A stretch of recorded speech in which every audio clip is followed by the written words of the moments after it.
Parfait, alors dans cette vidéo, on va analyser un site internet ensemble, d'une manière assez simple, que vous pourrez reproduire sur votre site internet ou sur le site internet d'un de vos concurrents. Les outils qui seront utilisés dans cette vidéo seront en description, premièrement, et deuxièmement, seront 100% gratuits, et vous pourrez aussi les utiliser sur votre site ou sur l'un des sites de vos concurrents. Le site qu'on va analyser aujourd'hui, c'est un site de centre esthétique. Je l'ai choisi exprès parce que c'est un site qui présente pas mal de défauts, qui a pas mal de problèmes, qui peuvent être améliorés, d'ailleurs qui doivent être améliorés, parce que ça impacte son référencement, ça impacte sa conversion, etc. Vous allez voir pendant cette vidéo. Et c'est beaucoup plus intéressant d'analyser des sites comme ça que d'analyser des sites parfaits où on va dire ça c'est bien, ça c'est bien, ça c'est bien. Donc voilà. Pour commencer, quand on arrive sur un site internet, il faut plusieurs choses. Premièrement, on doit arriver sur la page d'accueil. Parce qu'il y a des sites où quand on clique dessus, on n'est pas sur la page d'accueil. Il y a des sites qui n'ont pas de page d'accueil et il y a des sites qui ont des pages d'accueil qui ne fonctionnent pas. Pour commencer ici, on arrive bel et bien sur une page d'accueil. Sur la page d'accueil, en 3 secondes, on doit comprendre plusieurs choses. Qui sont-ils, ce qu'ils proposent et un CTA. Donc un CTA, pour ceux qui ne savent pas, c'est un call to action, c'est les boutons réserver, prendre rendez-vous, acheter, etc. C'est le bouton sur lequel le propriétaire du site veut qu'on clique. Donc quand on arrive sur ce site-là, on voit directement qu'il y a un titre, un sous-titre, une adresse, un CTA. Donc, bienvenue chez Global Esthétique, le centre médical d'épilation laser définitive. C'est correct. Le prix le plus attractif qui correspond à votre budget. Et on voit l'adresse et un CTA. Très bien, avec le logo. Donc, déjà sur ce site, pour ceux qui s'y connaissent un peu, ils ont vu qu'il n'y a pas de navbar. Il n'y a pas d'autre page. Il n'y a qu'une page accueil avec le logo. Un logo qui n'est pas cliquable. Donc, ça montre aussi qu'il n'y a pas de navbar, qu'il n'y a pas d'autre page. Parce qu'en général, sur les sites, le logo doit être cliquable et doit nous suivre sur toutes les pages pour qu'une fois qu'on ait envie de retourner sur la page d'accueil, on n'ait qu'à cliquer sur le logo. Donc, on voit aussi ici Doctolib, rendez-vous en ligne, adresse, numéro de téléphone. Donc, c'est assez bien, surtout, le numéro de téléphone est cliquable sur ordinateur, donc il devrait aussi l'être sur téléphone. On va vérifier ça juste après. Est-ce que tout est fonctionnel? Donc, on a un bouton Doctolib ici, prendre rendez-vous en ligne, ok, et RDV par Doctolib. Donc, les 3 boutons amènent tous vers Doctolib. Je ne sais pas si c'est vraiment utile de mettre 2 boutons au même endroit qui font la même chose. Ça, c'est à voir. En tout cas, on comprend assez bien en 3 secondes où on est. Ça, c'est super important. Il faut comprendre où on est, ce qu'il propose et comment passer à l'action. Pour ça, il n'y a pas de problème. La structure d'un site internet, c'est accueil, à propos, service, résultat, donc tout ce qui peut être avant-après, témoignage et un dernier CTA. Ça, c'est la structure la plus commune, la plus utilisée. Donc, on va voir si ce site la respecte. Pour commencer, on arrive bien dans accueil. Juste après, ici, on a effectivement une page à propos, épilation définitive au laser Clarity 2, avec une petite vidéo et un autre CTA. C'est bien. Le texte, est-ce qu'il est un peu trop long? Peut-être. C'est pour ça qu'il faut avoir plusieurs pages sur son site internet. Ça nous permet de mettre une page dédiée pour le à propos et c'est une page dans laquelle on peut vraiment parler. Le fait d'avoir qu'une seule page d'accueil, c'est vrai que ça nous limite parce qu'il ne faut pas écrire beaucoup dans une page d'accueil. Donc on arrive juste après, on a effectivement service juste ici. D'ailleurs le design du site, on peut le remarquer, il ne reflète pas vraiment, je dirais, le niveau du centre esthétique. Donc tarif épilation laser femme, maillot jambes, bras, etc. Tarif épilation laser homme avec un autre CTA et ici on arrive à la fin, donc qui est respecté. La fin est respectée. Par contre, il manque énormément de choses sur ce site, notamment sur la page d'accueil. Sur la page d'accueil, ici, on voudrait voir des avis, il manque des témoignages. Tout ce qui est dans l'esthétique, par exemple des chirurgiens esthétiques, des centres esthétiques, c'est super important d'avoir des témoignages. La preuve visuelle et la preuve sociale, c'est super important, surtout dans des choses aussi intimes, je dirais, et dans des décisions aussi importantes que ce soit une rhinoplastie, du botox ou autre. On ne joue pas avec des choses comme ça, et donc c'est pour ça qu'il faut appuyer tout ce qui est preuve sociale, preuve visuelle, etc.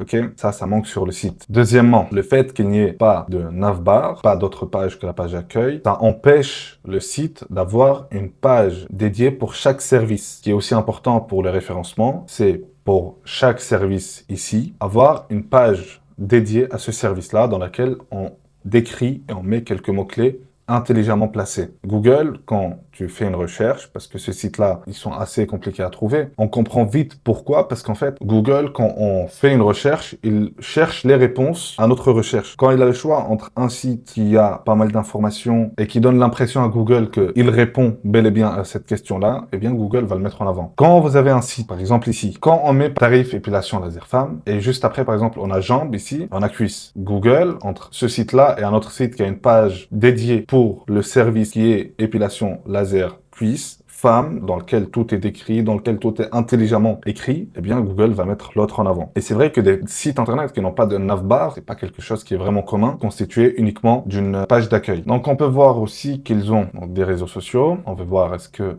les réseaux sociaux sont fonctionnels. Donc Facebook ça fonctionne, Instagram fonctionne et TikTok ne fonctionne pas. Et du coup, ici, on voit le mail, le numéro de téléphone et l'adresse encore une fois. Ça, c'est super bien. Ça peut paraître évident, mais sur des sites internet, il faut bien chercher pour les trouver. Mais le site est clairement améliorable. En fait, ça, c'est un site en chantier. Ça, c'est à la limite une page d'accueil qui a été faite pour que le client confirme la direction artistique ou qu'il donne quelques petits détails, mais ça ne peut pas être un site final parce qu'en fait, il n'y a pas assez de matière pour bien référencer le site. Il n'y a pas assez de matière pour convertir les gens. Donc, on peut pas avoir beaucoup de visiteurs sur un site comme ça, mis à part si il est mis en avant sur les réseaux sociaux, comme ici on voit sur Linktree et comme ici on voit sur Facebook. Mais ça, c'est pas un site qui va nous ramener des visiteurs grâce à Google, grâce à son référencement. On va voir aussi, est-ce que ce site est adapté au format mobile? Parce que dans tout ce qui est esthétique, en général, et d'ailleurs sur la majorité des sites, que ça soit esthétique ou autre, les personnes qui viennent depuis leur téléphone dessus, ça peut monter jusqu'à 80%. Et donc, si vous avez 8 personnes sur 10 qui viennent sur votre site et qui repartent parce que c'est pas adapté, c'est vraiment dommage. Quand on arrive ici, donc sur le format mobile. Déjà, ça peut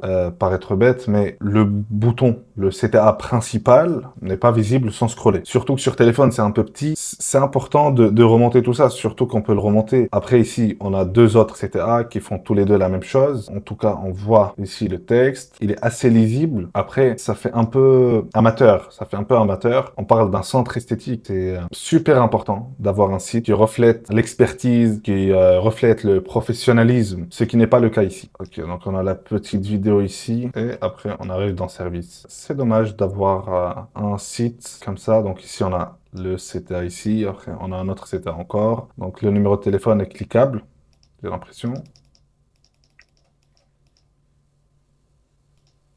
J'ai l'impression qu'il fait rien le numéro de téléphone. Est-ce que ça le copie? On a l'impression qu'il est cliquable, mais en fait il n'est pas cliquable. Je me demande si ça le copie.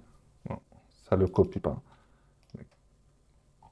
Donc, attendez, le numéro 6 ici, en fait, on a l'impression qu'ils sont cliquables, mais ils ne sont pas cliquables. C'est un site qu'il faut améliorer et qui est largement améliorable. Tout est améliorable sur le site. Et je vous garantis qu'un site de centre esthétique comme ça, si il est bien travaillé, il peut très largement être parmi les 3 premiers résultats qui apparaissent quand on écrit, par exemple, Centre esthétique Paris. Et comme vous le savez, 73% des clics vont aux 3 premiers résultats d'une recherche. À partir d'un moment, si on est dans la deuxième page, c'est pas vraiment grâce au référencement Google qu'on va avoir des nouveaux patients, des nouveaux clients. Là, ça veut dire qu'il faut absolument mettre en avant son site sur ses réseaux sociaux parce qu'autrement, il est invisible. On va copier le lien du site et on va aller sur le premier outil. Ça sera Page Speed. C'est un outil de Google qu'on va utiliser pour analyser la rapidité et la vitesse du chargement du site. On colle le lien ici. Il faut savoir qu'à partir de 2018, Google ont commencé à prendre le temps de chargement du site internet sur téléphone en compte pour le référencement. Avant 2018, Google ne prenait en compte que le temps de chargement du site sur ordinateur. Comme vous pouvez voir ici, les performances donc sur téléphone, on est à 66, sur ordinateur, on est à 92. L'ordinateur est bien plus puissant que le téléphone, l'ordinateur aura toujours de meilleures performances. Comme on peut voir ici, la statistique qui nous intéresse, c'est celle-là, ok? Donc ça, c'est l'élément, donc le plus gros de votre site. Combien de temps il met à charger? Cette statistique, elle est super importante parce que c'est sur ça que Google se base pour bien ou mal référencer votre site. Donc ici, on peut voir sur ordinateur, ça a l'air pas mal. Par contre, sur mobile, quand on vient ici, on voit clairement que ça met 9 secondes. Google, quand il a le choix entre un site qui répond aux questions, qui charge en moins de 2 secondes, et un site qui ne répond pas aux questions et qui met quasiment 10 secondes à charger, eh bien, le choix est très vite fait. Comme vous pouvez voir ici, le site sur téléphone met quasiment 10 secondes à charger. Donc Google se base sur ces statistiques-là. Donc avant 2018, il aurait pris uniquement ça, ce qui n'est pas si mauvais que ça, mais c'est améliorable. Mais maintenant, il prend cette statistique-là aussi de chargement sur téléphone. Donc bien sûr, quand vous allez aller avec votre téléphone sur ce genre de site-là, ça va pas mettre 9 secondes à charger. Ça va en mettre beaucoup moins parce que vous avez des téléphones qui sont puissants, vous avez une connexion qui est très correcte. Mais Google, pour faire cette analyse-là, il prend comme base un téléphone qui est moyen, un ancien téléphone avec une 4G qui est faible. C'est comme ça qu'il regarde le temps que ça met à charger. Donc juste après ça, on va passer directement à SimilarWeb. SimilarWeb. Donc, une fois que vous êtes dessus, vous venez et vous collez directement le lien du site que vous souhaitez analyser et ça va vous donner pas mal de statistiques. Donc, les statistiques que ça va nous donner, c'est le nombre de visites totales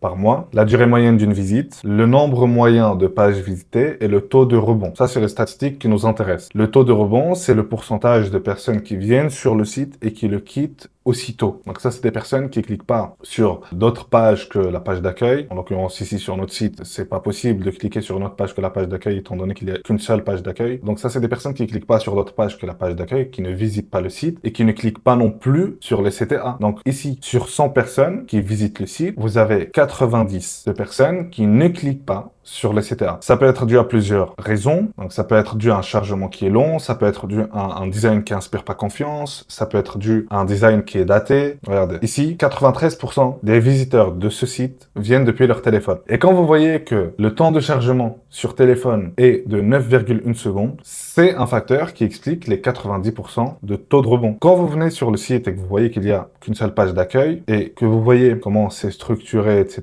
c'est vraiment dommage parce que ça aussi, ça augmente le taux de rebond. Les gens, ils viennent, ils voient pas d'avis, ils voient pas de retour, ils voient pas de témoignages. C'est vraiment dommage. Surtout que je suis persuadé que ce centre a des avis sur sa page Google My Business. Et d'ailleurs, on va aller vérifier ça de suite. Donc là, on est sur la GBP de ce centre. Et comme on peut voir, il y a 4,1 étoiles.